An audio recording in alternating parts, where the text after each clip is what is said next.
Today, I'm going to show you how easy it is to prune your red twig dogwood and yellow twig dogwood in the summer. Yes, you can prune them in the summer. Most people say you shouldn't, but you can, because here's what happens if you don't.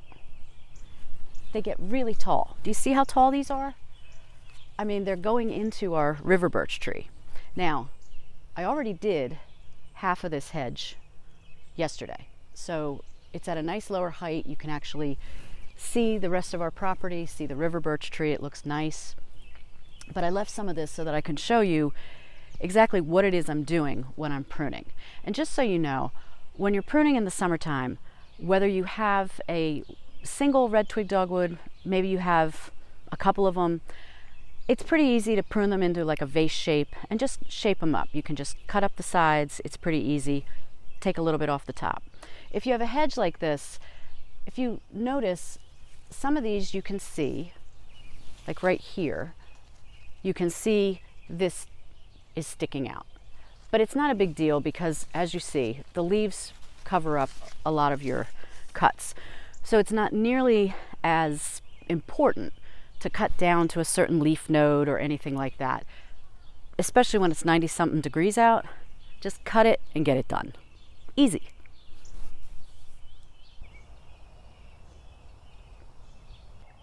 So one thing I did want you to see was the white berries that develop on both the red twig dogwoods and yellow twig dogwoods.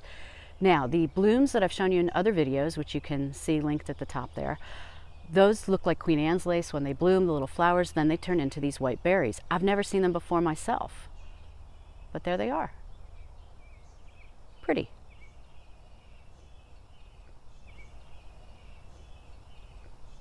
I purposely left this section, like I said, so that you could see just how tall it gets. And like I mentioned before, it's super easy. You can go down if you want to go down to a leaf node or a leaf node, but you can also, if it's super hot out, just cut it off. And if you see this twig here, it's going to be covered by leaves, because I got to tell you, these things grow so fast. So whatever is exposed, you're not going to see it too much after that. So I want to try to keep this even with what I already cut. So I'm going to go down pretty far.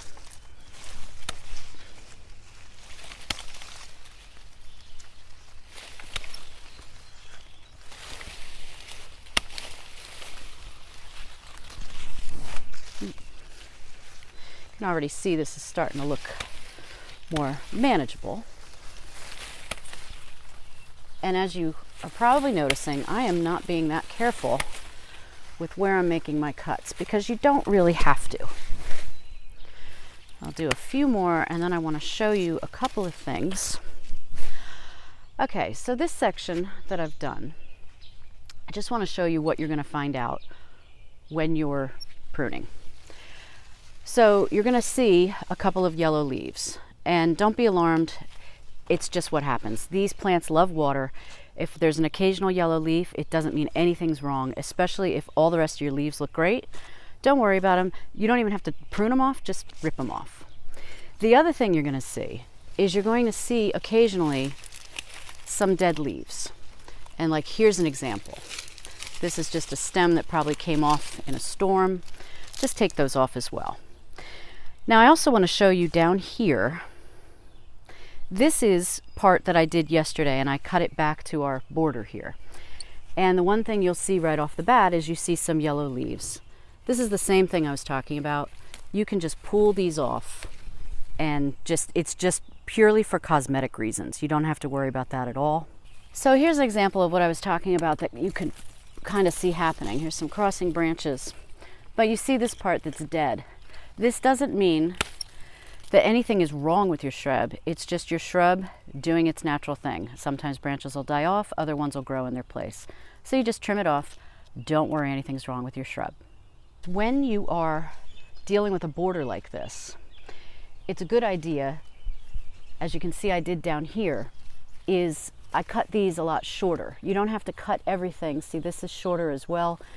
You don't need to keep everything at the same height up here. And that way, the shorter branches are actually going to keep the other ones in. This isn't really a shrub that flops, but just in case it flops, the shorter branches will prevent the larger branches from flopping over. Easy. So here's a good example of what I said when I'm trying to keep a border nice. The bottom of this is fine, but you see these are starting to jut out here and they're going to flop a little bit more. So I'm going to cut this down low, and I'm going to cut these not completely low, but lower. And they'll just keep everything back. It'll be a nice, take that a little more, it'll just be a nice line. And the same thing with this is I can cut this and just have a nice path right through here.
So here we go, it's all done.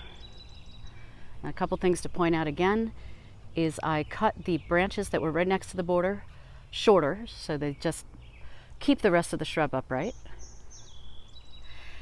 And other than still needing to come back in here and get a few more of these yellow leaves off, it looks really good. What I like is you can now see through. You see the pinky winky hydrangeas in the distance there. You see our gorgeous bark of the river birch right there. And overall, it just looks a lot neater.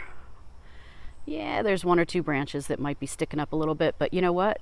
You don't have to be precise, because before you know it, this thing is going to be growing again.